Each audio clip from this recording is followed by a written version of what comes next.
ಈ ವಿಡಿಯೋವನ್ನ ಶುರು ಮಾಡೋದಕ್ಕೂ ಮುನ್ನ ನಮ್ಮ ಚಾನೆಲ್ನಲ್ಲಿ ಪ್ರಸಾರವಾಗ್ತಾ ಇರುವ ವಿಡಿಯೋಗಳನ್ನ ತುಂಬಾ ಜನ ನೋಡ್ತಿದ್ದೀರಾ, ಜೊತೆಗೆ ಇಷ್ಟಪಡ್ತಿದ್ದೀರಾ. ಆದರೆ ಸಾಕಷ್ಟು ಜನ ನಮ್ಮ ಚಾನೆಲ್ ಅನ್ನ ಸಬ್ಸ್ಕ್ರೈಬ್ ಮಾಡ್ಕೊಂಡಿಲ್ಲ.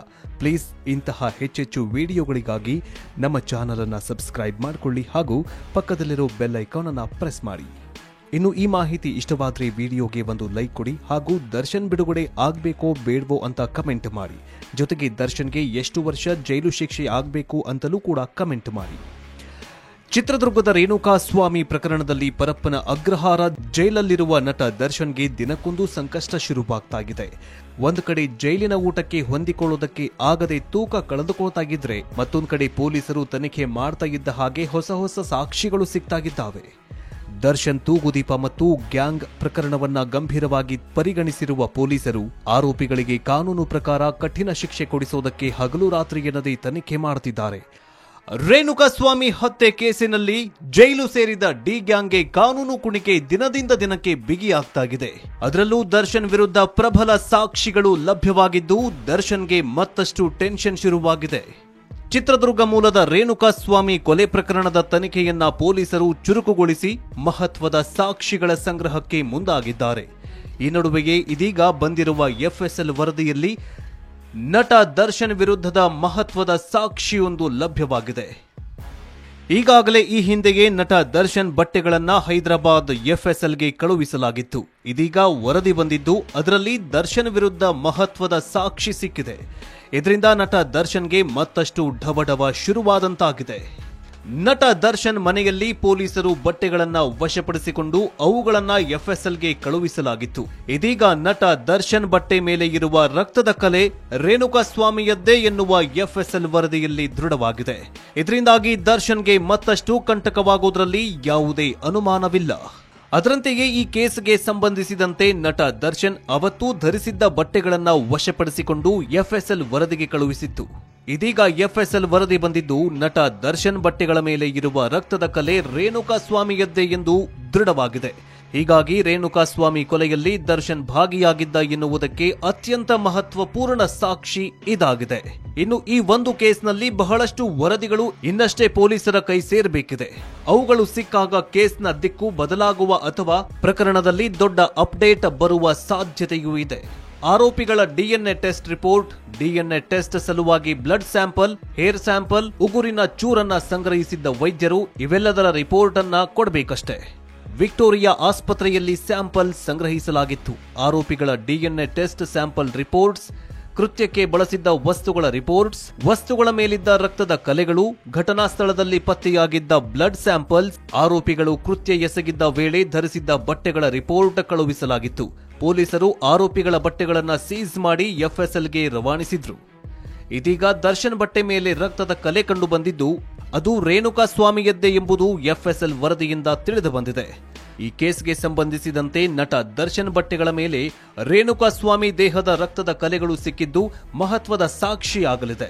ದರ್ಶನ್ ಮನೆಯಲ್ಲಿ ವಶಪಡಿಸಿಕೊಂಡಿದ್ದ ದರ್ಶನ್ನ ನೀಲಿ ಬಣ್ಣದ ಜೀನ್ಸ್ ಪ್ಯಾಂಟ್ ಮತ್ತು ಕಪ್ಪು ರೌಂಡ್ ನೆಕ್ ಶರ್ಟ್ ನಲ್ಲಿ ರಕ್ತದ ಕಲೆಗಳು ಕಂಡು ಬಂದಿವೆ. ಹೀಗಾಗಿ ದರ್ಶನ್ಗೆ ಈ ಕೇಸ್ನಲ್ಲಿ ಮುಕ್ತಿ ಸಿಗುವುದು ಡೌಟ್ ಅಂತಲೇ ಹೇಳಲಾಗ್ತಿದೆ.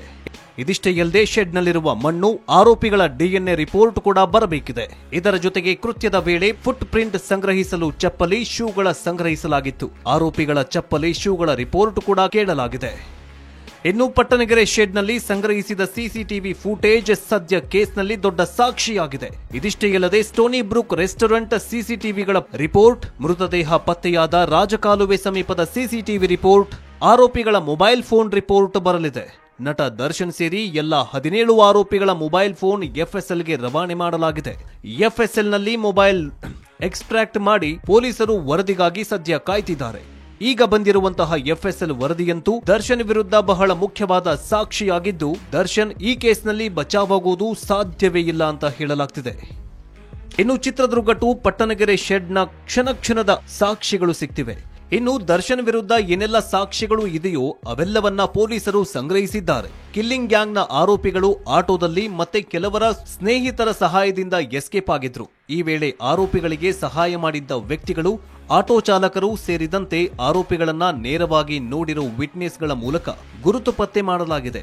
ಪ್ರತ್ಯಕ್ಷವಾಗಿ ಮತ್ತು ಪರೋಕ್ಷವಾಗಿ ಗ್ಯಾಂಗ್ಗೆ ಸಹಕರಿಸಿದ್ದವರನ್ನ ಕರೆತರಲಾಗಿದೆ. ಡಿಜಿಟಲ್ ಸಾಕ್ಷಿಗಳಿದ್ರೂ ಪೊಲೀಸರು ಪ್ರತ್ಯಕ್ಷ ಸಾಕ್ಷಿಗಳನ್ನ ಕಲೆ ಹಾಕ್ತಿರೋದಾದ್ರೂ ಯಾಕೆ ಅನ್ನೋ ಪ್ರಶ್ನೆ ಮೂಡುತ್ತೆ.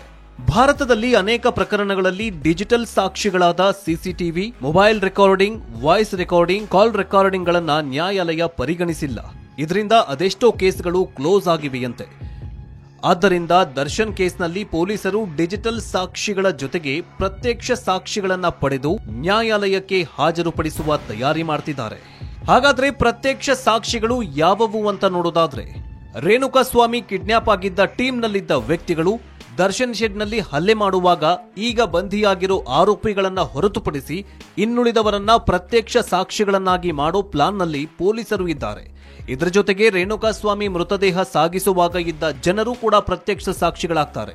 ಡೆಡ್ ಬಾಡಿ ನೋಡಿದ ಮೊದಲ ವ್ಯಕ್ತಿಯೂ ಪ್ರತ್ಯಕ್ಷ ಸಾಕ್ಷಿಯಾಗ್ತಾನೆ. ಇವರೆಲ್ಲರನ್ನ ಪೊಲೀಸ್ ಅಧಿಕಾರಿಗಳು ಪ್ರತ್ಯಕ್ಷ ಸಾಕ್ಷಿಗಳನ್ನಾಗಿ ನ್ಯಾಯಾಲಯದ ಮುಂದೆ ಹಾಜರುಪಡಿಸೋ ಸಾಧ್ಯತೆಯಿದೆ.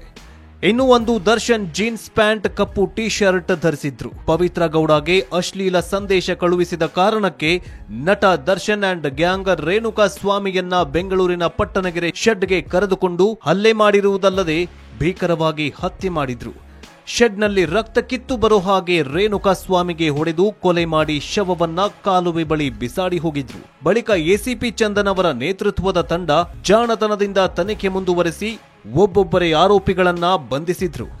ನಟ ದರ್ಶನ್ ಪವಿತ್ರ ಗೌಡಳನ್ನ ವಶಕ್ಕೆ ಪಡೆದು ವಿಚಾರಣೆ ನಡೆಸಿದಾಗ ಒಂದೊಂದೇ ಬೆಚ್ಚಿ ಬೀಳಿಸುವಂತಹ ಶಾಕಿಂಗ್ ಸುದ್ದಿಗಳು ಹೊರಬಂದಿದ್ವು. ಆಗಿನಿಂದಲೂ ತನಿಖೆ ಚುರುಕುಗೊಳಿಸಿದ ಪೊಲೀಸ್ ಪಡೆ ಯಾವುದೇ ಒತ್ತಡಗಳಿಗೆ ಕ್ಯಾರೆ ಎನ್ನದೇ ಮಹತ್ವದ ಸಾಕ್ಷಿಗಳ ಸಂಗ್ರಹಕ್ಕೆ ಮುಂದಾಗಿತ್ತು. ಇನ್ನು ಪ್ರಕರಣದ ತನಿಖೆ ನಡೆಸ್ತಾ ಇರೋ ಖಾಕಿ ಪಡೆ ದರ್ಶನ್ ಗ್ಯಾಂಗ್ ವಿರುದ್ಧ ಬಲವಾದ ಮತ್ತೊಂದು ಸಾಕ್ಷಿ ಕಲೆ ಹಾಕ್ತಿದೆ.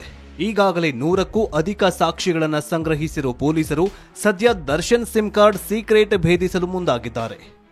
ಇದಿಷ್ಟೇ ಅಲ್ಲದೆ ಶೆಡ್ನಲ್ಲಿರುವ ಮಣ್ಣು, ಆರೋಪಿಗಳ ಡಿಎನ್ಎ ರಿಪೋರ್ಟ್ ಕೂಡ ಬರಬೇಕಿದೆ.